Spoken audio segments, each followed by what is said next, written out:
Okay, so let's get started. So today we are going to go over what the R&D tax credit is. I'm going to show you where the R&D is. We're going to go over some areas of R&D in the food and beverage industry. And I'm going to explain to you what activities and expenses are eligible to claim for the credit and how you can claim the credit and how we can help you. Additionally, we'll go over a few case studies from some current clients that we have and that we work with. And again, we will leave some time at the end for some Q&A. All right. So what is the R&D tax credit? So the research and development tax credit was designed as an incentive for US companies to increase research spending. The credit was initially established as a temporary tax incentive in the 1980s, and it was finally made permanent as a tax regulation in 2015. So it's been around for about 5 years permanently. Initially, only larger companies were taking advantage of the credit because when it was first introduced, it was introduced as a 2-year incentive. So it didn't really make sense for smaller companies to commit the time and resources into calculating the credit if it wasn't a sure bet to be renewed. In 2015, through the PATH Act, the credit was made a permanent tax regulation. So in doing this, this made the credit a sure bet, something that companies can take advantage of year after year and include in their business plans. So additionally, when it was made permanent, it was brought in to include early stage companies. So we'll dive into how the credit can help establish companies as well as early stage companies a little later on in the discussion. And the whole reasoning behind the R&D tax credit is that it is a government incentive to reward companies for creating or incorporating new technologies and techniques and processes into their businesses. And most of all, creating jobs in the US. The purpose of the credit is to stimulate the economy and to keep those jobs here in the US. So this is a credit that the government wants companies to take advantage of. And I think the major misconception of the credit in the past is that it was just really big pharma companies taking advantage of the credit and people in labs doing experiments, and that's all that would qualify. But I'm going to show you that that is not the case. So this slide may surprise you. It's going to show you how many different types of businesses do qualify for the credit. As you can see, there are some no-brainer industries that you would expect in R&D. Obviously pharma, software, technology, but we do work with a very large number of companies in different sectors, such as construction companies, manufacturing companies, believe it or not, dentists. We've started working with a number of dentists recently. There's a ton of R&D in that.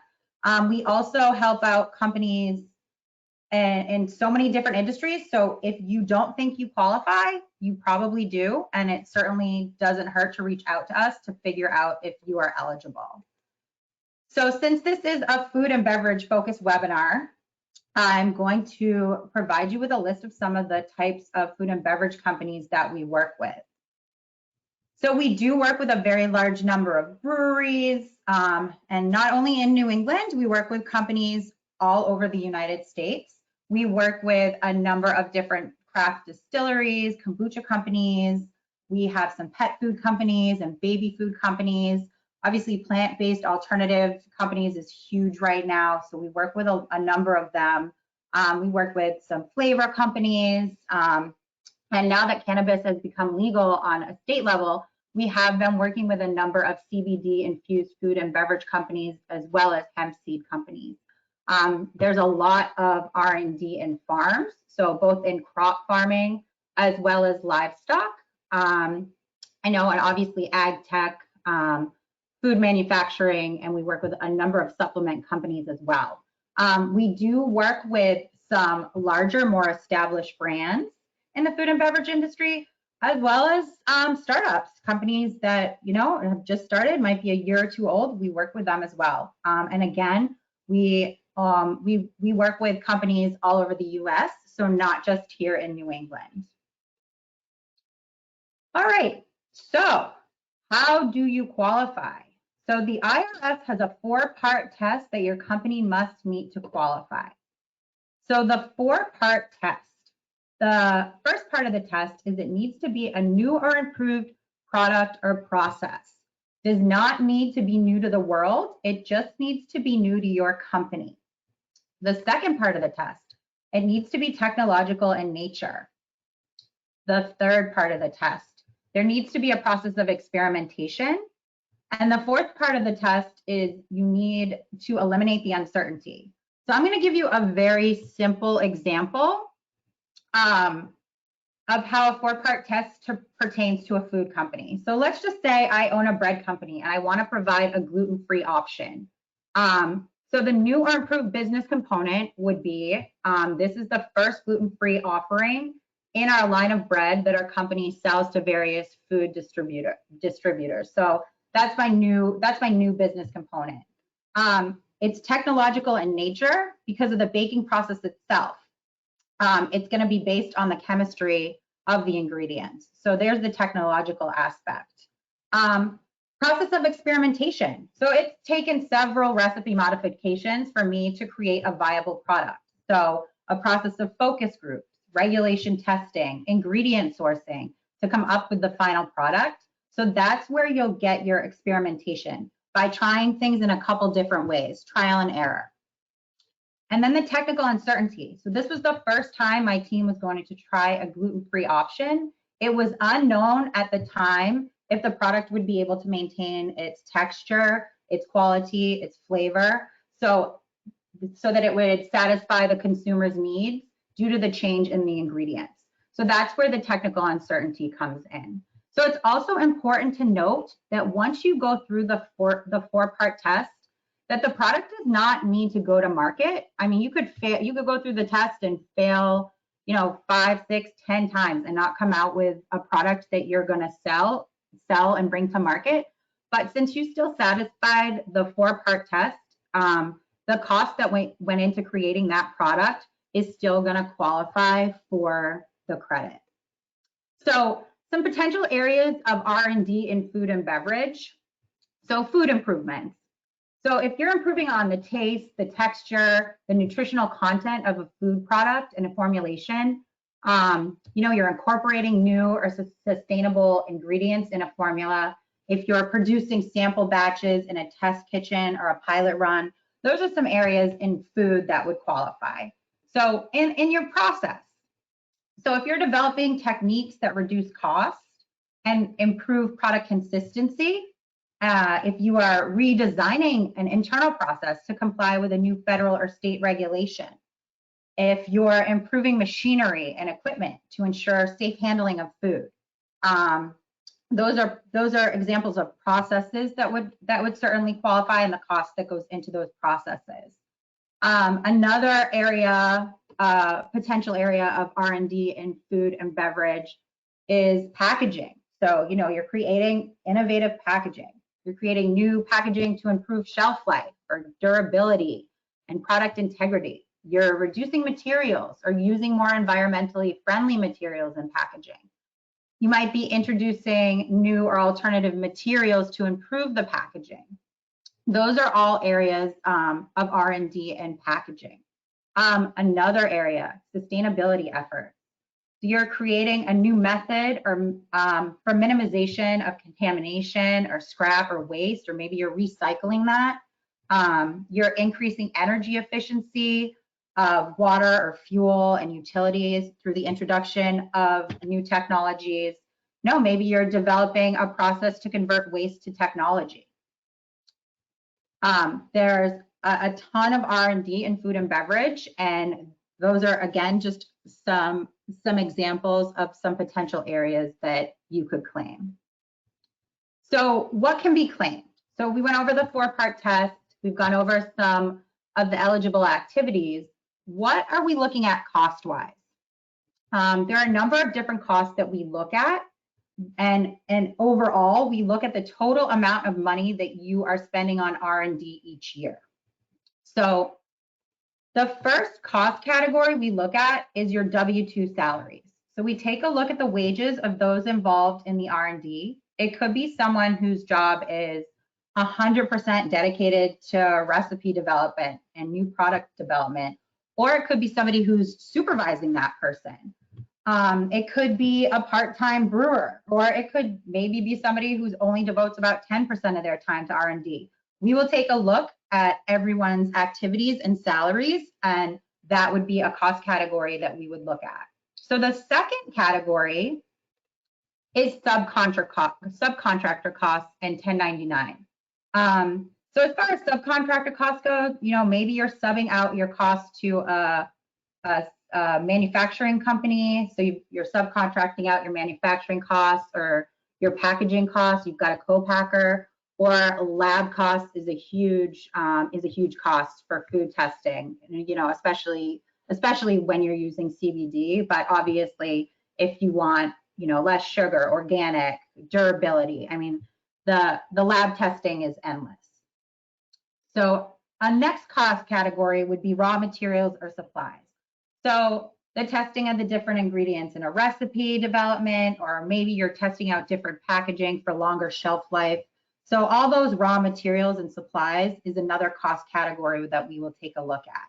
So the next cost category is more geared towards software companies, but we have certainly come across many food companies that have developed internal software. So this is certainly a qualifying cost category as well. If you have your own homegrown software that you've developed that you cannot purchase on the market, then that is something that we can certainly look at as well.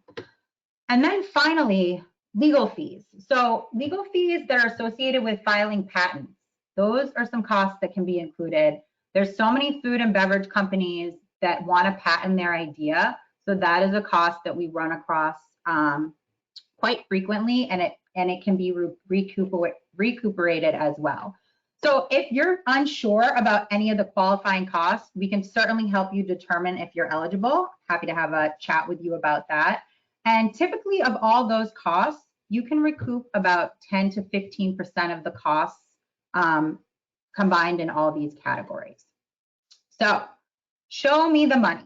So we've gone over where the R&D activity is and what cost categories we look at. If you're paying income tax or if you're paying payroll tax, you can benefit. So the first way you can benefit is through the regular R&D tax credit. So the R&D tax credit reduces your income tax liability for your current tax year. If you've never claimed the R&D tax credit before, the IRS does allow you to look back 3 years prior. So for those 3 years that we're able to look back, and if you are profitable, you would actually receive a refund for overpaid income taxes. So this credit can be extremely valuable for companies who have never claimed before and are looking for some much needed cash, especially in these times. So this credit is available on both a federal and state level. So the other credit that we take a look at is the payroll tax credit. So the payroll tax credit is a subset of the R&D tax credit. We look at all the same cost categories. We do all the same cost calculations based on your qualifying activities and your associated costs. And the payroll tax credit will offset your payroll taxes or your FICA taxes. So this credit is a little different. It's designed to benefit younger companies. So it's designed more towards startups with no or very small income tax liability. So there are a few restrictions around the payroll tax credit, and I'm happy to review that in a little bit more detail with you if you have any questions. So again, this does reduce your payroll tax liability on a dollar for dollar basis. So for example, if you have $1,000 in FICA taxes a quarter and you're eligible for a $4,000 payroll credit, you would effectively eliminate your payroll tax liability, which would free up another $1,000 of cash for you on a quarterly basis. So that's the difference between those two credits. So because this is a permanent credit, this is a credit that you can take advantage of every year and write into your business plans. You could be an early stage food company and you can start out by taking advantage of the payroll tax credit. And once your eligibility is over for that credit, you can start by taking advantage of the regular R&D tax credit. And again, here at Leyton, we're happy to speak with you and figure out which version of the credit you are eligible for. So I'm just going to go over a couple examples of two companies that we work with. This first one is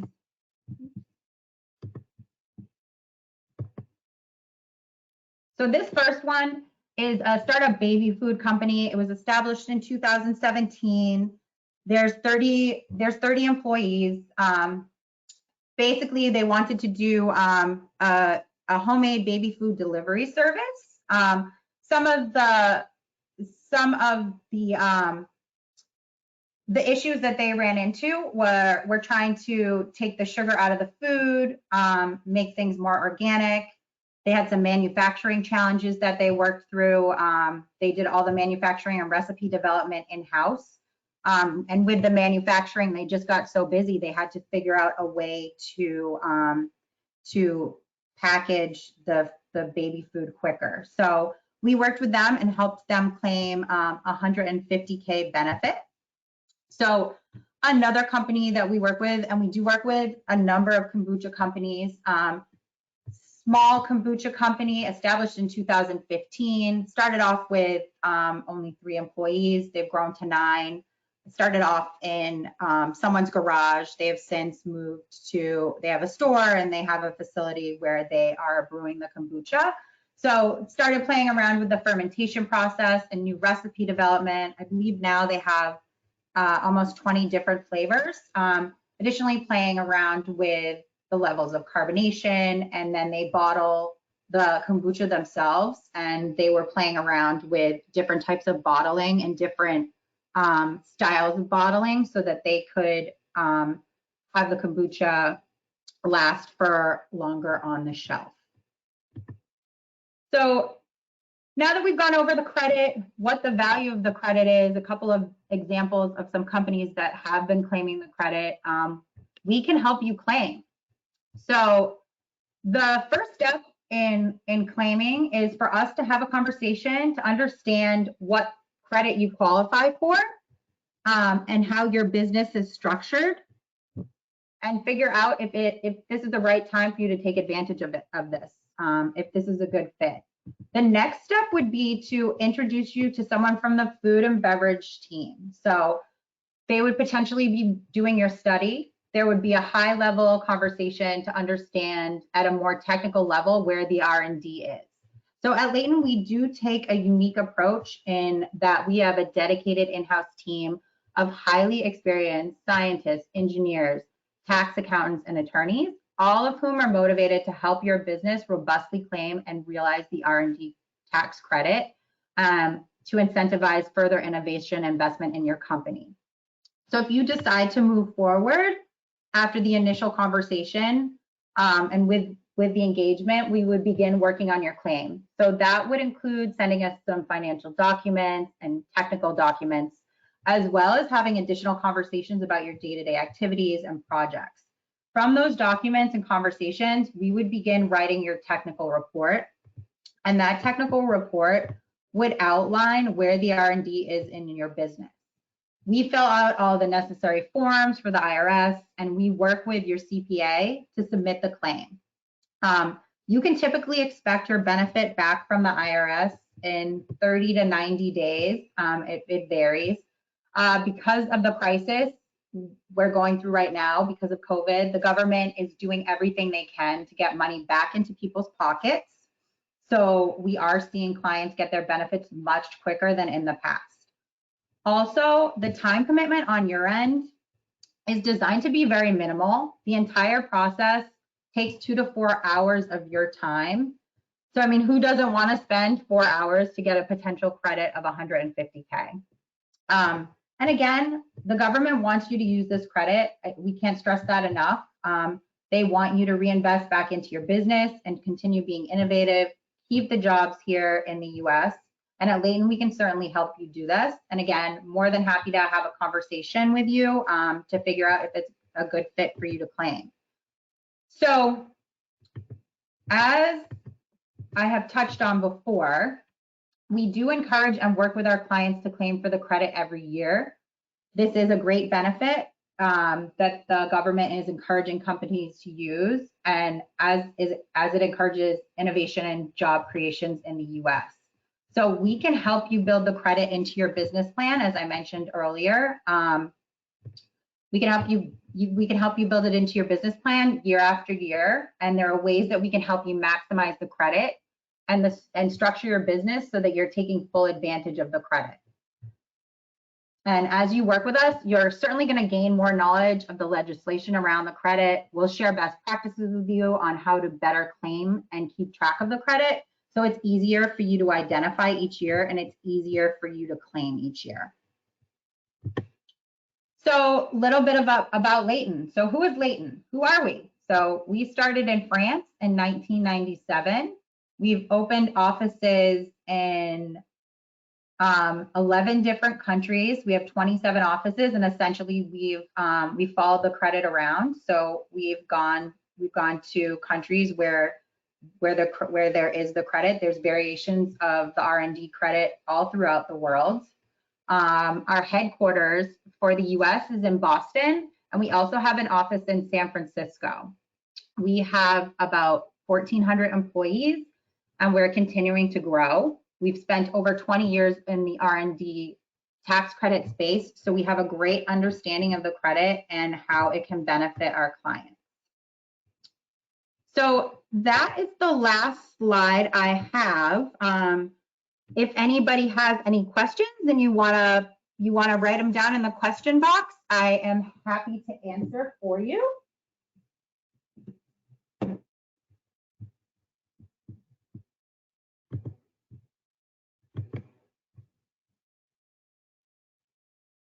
All right, so a couple questions. Hold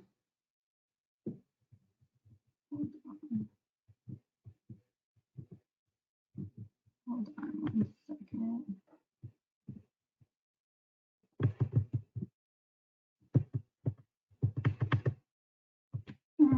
Hold on 1 sec.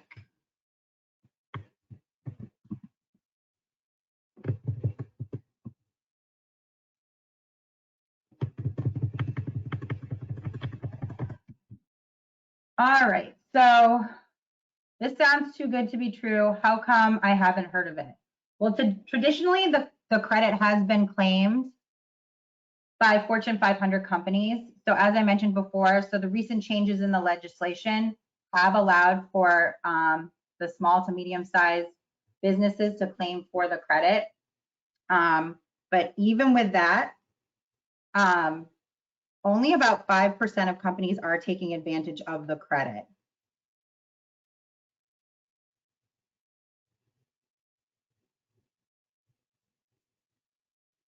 All right, so we've got another question.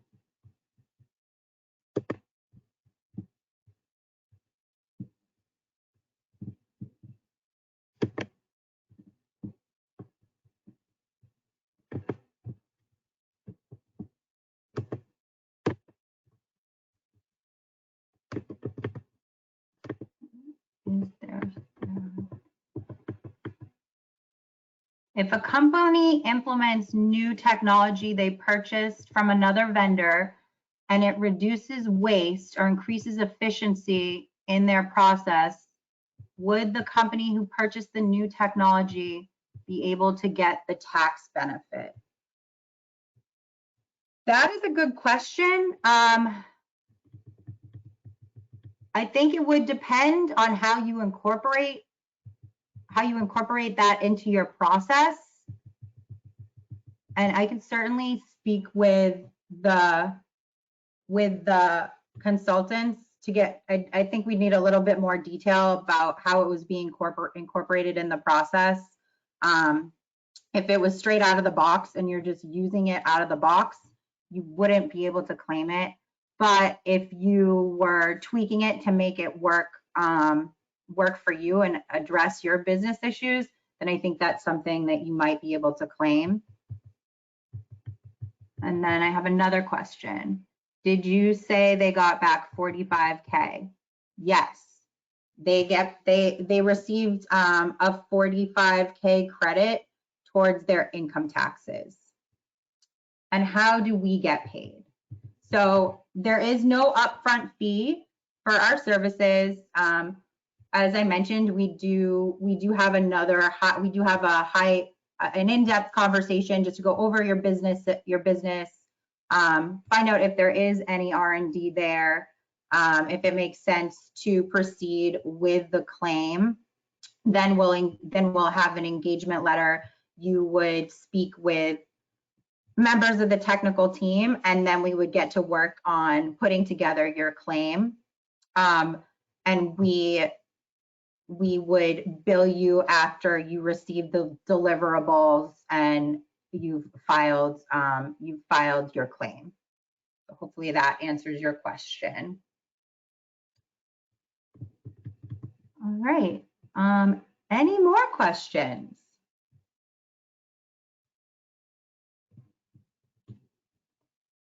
All right. Well, what is the bill based on? So the bill is, so we charge a percentage of the net benefit that you receive back. So that, yes. So yes, we charge a percentage based on the net benefit that you receive back. So if you got back $10,000, we would charge you a percentage that we've agreed on after you receive your benefit.